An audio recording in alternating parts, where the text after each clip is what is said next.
What's up, Akirvers and mga boss? And today, unahin na po natin magbalat ng patatas kasi nung nakaraang episode ay nakalimutan namin magbalat ng patatas. So bago tayo mag-intro, ito na muna yung gagawin natin. Pero bago yan, intro muna tayo.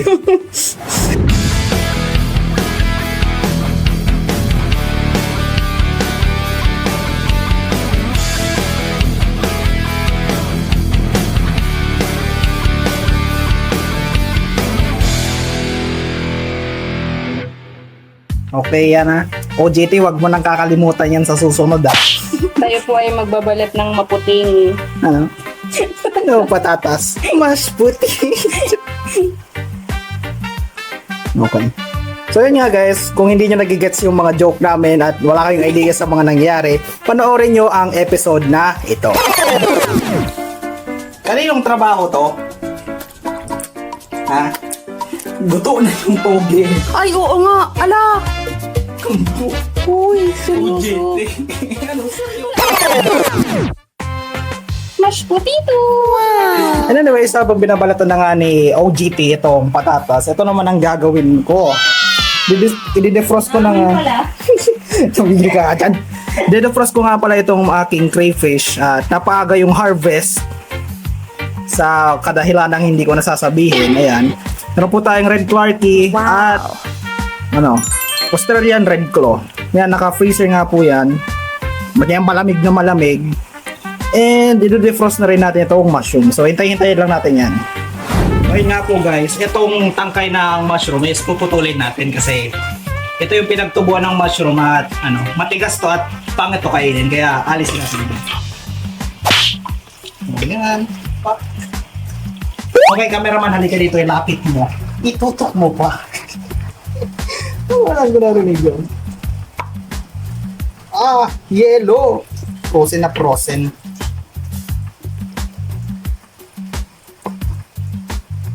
So yun nga po guys, optional nga pala kung isasama nyo yung tangkay kasi medyo matigas yung texture niya. Ayun, hindi siya ganun ka-appetizing. Pero sa akin isasama ko kasi stir fry naman siya at sabaw. So yun. And this episode nga pala, ang lulutuin natin ay mushroom gravy and stir-fry crayfish na may mushroom. So bale, dalawang dish. Hindi ko alam kung pag-iiwalayin ko pa sa episode, pero tignan natin. Okay. Ayaw, stir-fry. Stir-fry naman. Prito ba? Prito ba ang stir-fry? Cameraman, prito ba ang stir-fry? Hindi. Ewan, malaman natin. Anyways, ito nga pala yung ating crayfish. 5. Ito isa luto na. Hindi, joke lang. Kulay pula talaga yan. So, wow. Yan, nakita mo. Yan, hindi pa yan matagal sa vlog. Ay, sorry. Anyways, ito.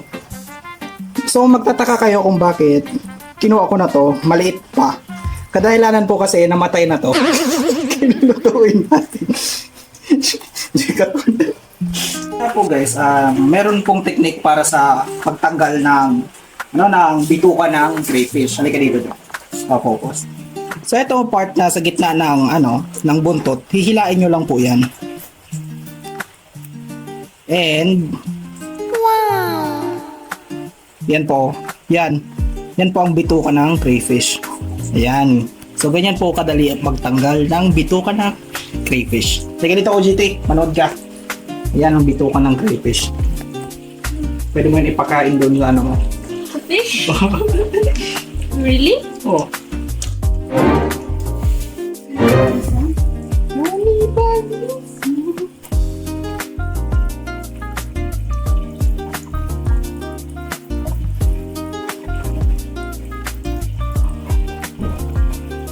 Yum! Ayan, no? Very good. Ayan ang ating mabagsik na OGT. Okay? Go. Do it. No pressure. Dapat ganito kasi. Dapat ganito. Okay. Sige. Hey! Very good ang OGT. Goods na para sa first timer. Yay, clap, clap. Magaling yun ang turo. Hey. Ano mo? Proud na proud siya, oh. Yay! Pakita mo. Call me the shrimp master. Eme! Yay! Very good, very good. Mahusay. Pero yung pagkain nito din, meron din palang may proper way. Di ba? Ay, pero ito din. Ginaganit mo na. Like that. Tapos, yes. Hindi, hatiin na lang natin sa gitna. Hindi, may yung pag nakita ko lang sa reels. Pag mayaman na po tayo at marami na tayong crayfish, gagawin natin yun. And yung pinaka top fan niya, isasama natin sa vlog. Pakakainin natin ng maraming crayfish. Okay? And that's you. At dahil po isa po tayong hampas lupang nilalang, wala po tayong butter kaya margarine na lang. Ang bala ko is yung garlic butter crayfish na may kaunting mushroom. Kaso wala nga tayong butter kaya margarine na lang. So, yan. Yun ang gagawin natin today.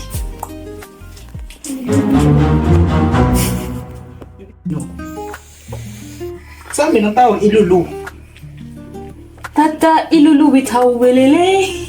Tapena pela. Holo baka.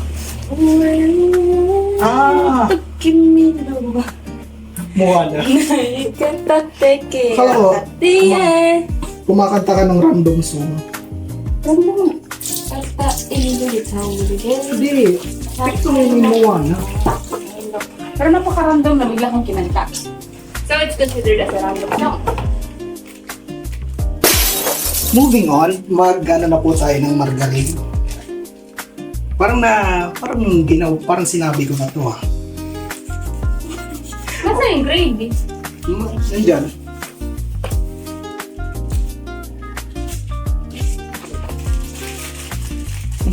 We open this up. Yeah. Mamaya na. Ito muna ang Wala ka pa talagang lana. may margarine. Hindi mo nalalanan. Tingnan mo may margarine.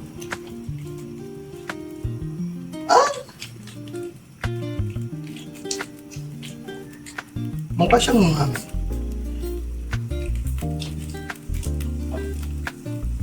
Yay.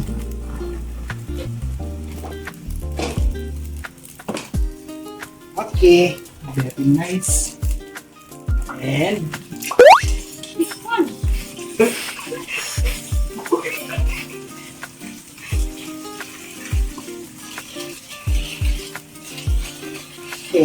tinaan ng apoy. Wow! Ang sarap! Okay, wala pa. Hindi, legit. Amoy pa lang ng garlic butter, pero garlic margarine dahil isa tayong hampas lupa. Hindi garlic butter, garlic margarine. Wala tayong hindi tayo sponsored. Kaya nga, so call it garlic margarine. Joke lang. Kaya syempre, Mababash na naman ako. Wala kang gayang patuloy mo Kaya nga ang nagbabash, Shout out kids. ang nagbabash sa kanya yung tropa niya lang din. Kaya sa mga tropa niya, thank you and ramdam ko yung support and base sa kwento niya is nagmumukha akong mabuting tao. Kaya shoutout sa inyo.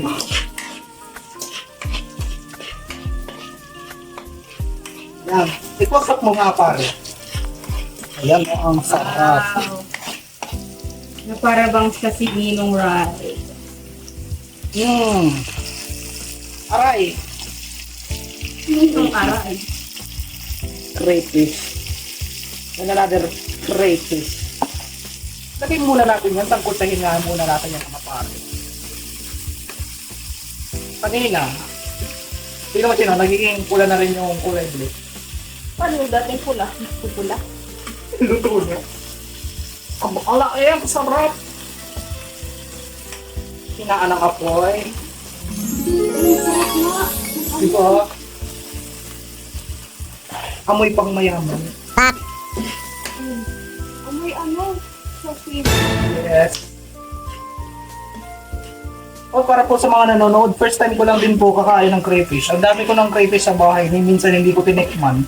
Alam niyo kasi kung magkano ang tatlo nito? 500. So bali, meron tayong aabot ata ng kulang-kulang 1,000.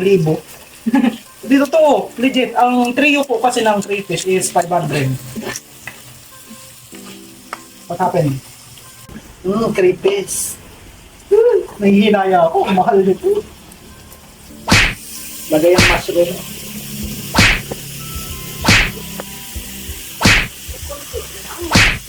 Ayaw nga pang mayroon pa pala sa pangluto.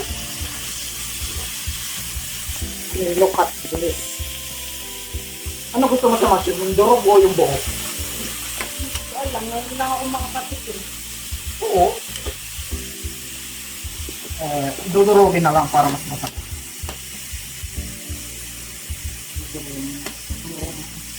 Pinakasama na naman. Hindi, tama yan. Nagtutubig kasi ang mushroom. Mamaya magkakaroon ako ng sabaw. Okay, hinaan ang apoy. Okay.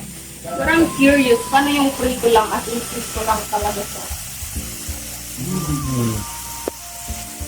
So yung, ano baga, what if mushroom kasi crispy fry, prito? Patayin ang Like, apoy.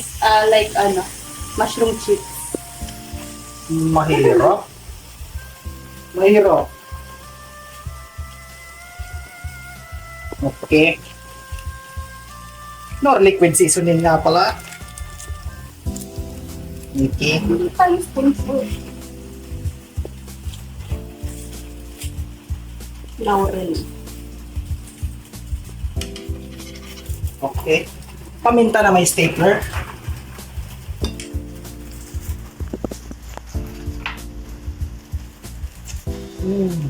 Salt Bay.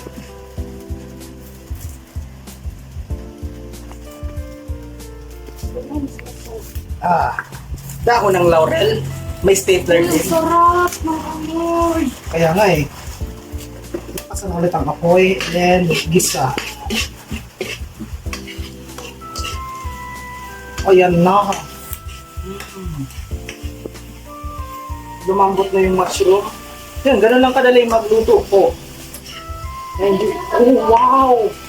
Kuya, ito yung sinasabi ko. Uy, nice! Yung sinasabi ko sa'yo. Gagamitin po natin to. Pwede pa gamitin? Yes. Pinutbutan nga namin yung ano. Uy, teka muna. Wag na. Masarap. Okay. Igdot na lang yung ano. Mangga. Okay, luto na to. Tikman mo nga. Kain po, Team Rex. Okay. And luto na ang ating first dish. Napakadali and napakamahal. Okay, inak na muna to. Next. Plato. Pa-close off nga para.